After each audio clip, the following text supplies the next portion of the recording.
Synopsis. La légende de l'oiseau et des vagues. Les anciens du village désignent souvent le ruisseau devant la maison qui coule de la forêt profonde dans la vallée qui serpente autour du village et ressemble à un gros serpent, pour commencer l'histoire de l'eau douce et de l'eau féroce. Les gens ne l'entendent qu'une fois et ils ne l'oublieront jamais. À un certain endroit, tout au bout du ruisseau, il y a un trou très grand et profond qui mène dans le sol. Si grande et si profonde que l'eau tombe chaque année du ciel partout, se déversant sans jamais se remplir. Chaque année, à côté du cratère, un arbre à courge magique pousse. Chaque année, il ne porte qu'un seul fruit. Le fruit pousse très vite. On dit que l'arbre à courge a été planté par Bituong. Ses fruits couvraient le trou menant au sol. L'eau inonderait le monde entier, tuant les humains et les animaux. Habituellement, chaque année, lorsque la courge grandit, c'est la même chose. Bloquant l'embouchure du trou, l'eau tombait du ciel sans nulle part où s'échapper, inondant les collines basses et hautes. Toutes les espèces sont tombées dans le désastre du déluge. Mais ensuite, la gourde a éclaté d'elle-même pour une raison quelconque. L'eau descendait jusqu'au sol. Une année, la courge reste endormie au bord du trou pendant de nombreuses lunes montantes et de nombreuses lunes mortes. Ainsi toutes sortes d'oiseaux se sont noyés dans la vaste mer d'eau. La plupart des gens et des animaux sont morts. Seul l'oiseau Gosong, grâce à ses ailes puissantes et sa capacité à voler haut, a survécu à la catastrophe. Belly Go Waves and Beat beaucoup de lignes. Gosong volait chaque jour vers ce trou relié au sol, utilisant ses plumes d'ailes, plus dures et plus pointues que sa flèche, pour embrocher la gourde afin de la briser. La gourde ne s'est brisée qu'en petits morceaux. Gosong ne se laisse pas décourager, jour après jour, jusqu'à ce que la gourde s'effondre complètement. L'eau à l'embouchure du trou coule à nouveau dans le sol. Après les inondations prolongées de cette année-là, l'humanité n'a survécu que 2 frères, Mo'u et Mopo. Mo'u est un garçon, Mopo est une fille. Voir les montagnes et les forêts dénudées. Le ventre de Mo'u et Mopo était rempli de tristesse et d'anxiété. Dieu s'est ému et a envoyé quelqu'un sur terre pour dire aux 2 frères. Ces 2 personnes ont beaucoup pleuré, leurs larmes ont séché. C'est tout ce qu'il faut pour manquer de larmes. Vous devez désormais devenir mari et femme pour reproduire la race. Le ciel l'a dit. En entendant cela, la tête de Mo'u secoua, les yeux de Mo'u clignèrent, n'osant pas regarder Mopo. Ce n'est que plus tard que Mo'u soupira vers l'homme du ciel.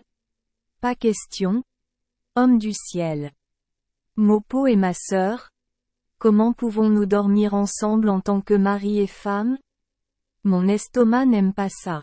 Sachant que de simples mots peuvent difficilement changer les pensées des gens, Dieu a choisi ces paroles. Je te donnerai 2 graines. Chaque personne plante une graine à 10 longueurs de bras l'une de l'autre. Si 2 arbres poussent et trouvent leurs racines pour s'entrelacer, alors nous deviendrons mari et femme. C'est ce que Dieu a dit. Mo'u et Mopo ont reçu 2 graines et les ont plantées comme Dieu l'a dit. Le lendemain matin, les 2 graines avaient germé. Les graines de Mo'u semblent pousser dans des vignes, tandis que les graines de Mopo poussent directement sur les arbres. Très cool. Les 2 arbres poussent très vite. Le lendemain et le lendemain, la vigne de l'arbre Mo'u a rampé et s'est enroulée autour du tronc de l'arbre. Puis ils commencèrent à fleurir et à porter des fruits. Voyant les choses, Mo'u et Mopo pensèrent tous 2. Dieu a décidé. Nous devons suivre. Comment pouvez-vous aller à l'encontre de la volonté de Dieu? Alors Mo'u et Mopo sont devenus mari et femme. Puis ils eurent des enfants, beaucoup de garçons et beaucoup de filles. Leurs enfants ont donné naissance à de nombreux autres petits-enfants. Depuis lors, l'humanité est devenue de plus en plus peuplée. Un par un, chaque exemplaire a été construit. Mohu et sa femme attendirent que l'arbre porte ses fruits, puis prirent les graines et les semèrent partout dans les hautes montagnes, les basses collines et les vallées lointaines. Puis les arbres ont fleuri et ont repoussé, formé de grandes forêts, bosquets, et l'espèce d'oiseau gosong se reproduit toujours. D'autres espèces d'oiseaux et d'animaux augmentent également de jour en jour. Depuis, pour garder en paix la vie humaine et toutes les espèces, Gosong vole encore tous les jours jusqu'à l'endroit où il y a un point d'eau reliant le sol pour voir s'il y a un risque d'inondation comme l'année dernière. Les oiseaux vont utiliser ces plumes d'ailes ont tiré et brisé la gourde magique. Chaque année, quand Gosong est trop occupé à chercher de la nourriture et oublie de tirer, la courge pousse rapidement et bouche l'embouchure du trou et les inondations se propagent. À cette époque, les gens d'ici se disent souvent de prier pour Gosong. L'oiseau doit revenir rapidement pour détruire la courge. Dieu sauve tous les êtres vivants des inondations. L'histoire de l'eau douce et de l'eau maléfique s'arrête ici, généralement comme ça. Mais si l'histoire est racontée en juin ou en juillet, lorsque les orages grondent bruyamment dans la forêt et que la pluie tombe à verse, les anciens du village raconteront la partie suivante. Vous voyez. Gosong et Bityong se battent. Gosong utilise ses ailes pour tirer sur Bidong, créant un grand vent. Et Bityong a élevé l'eau pour tenter d'emporter Gosong, provoquant de fortes pluies. Après des combats acharnés, Gosong tire souvent sur toutes les plumes de ses ailes. Il a dû emprunter des baguettes humaines pour tirer à nouveau.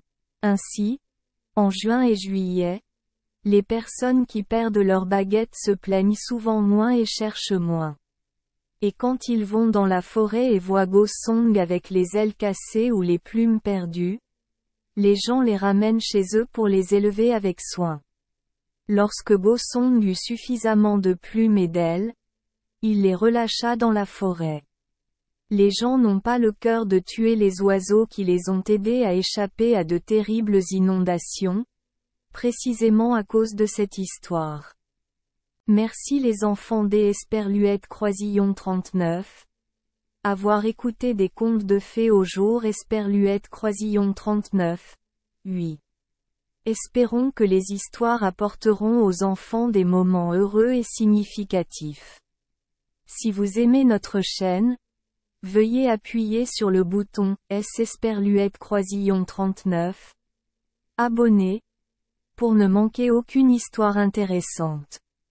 Je vous souhaite une bonne nuit de sommeil et de beaux rêves. Rendez-vous dans la prochaine histoire.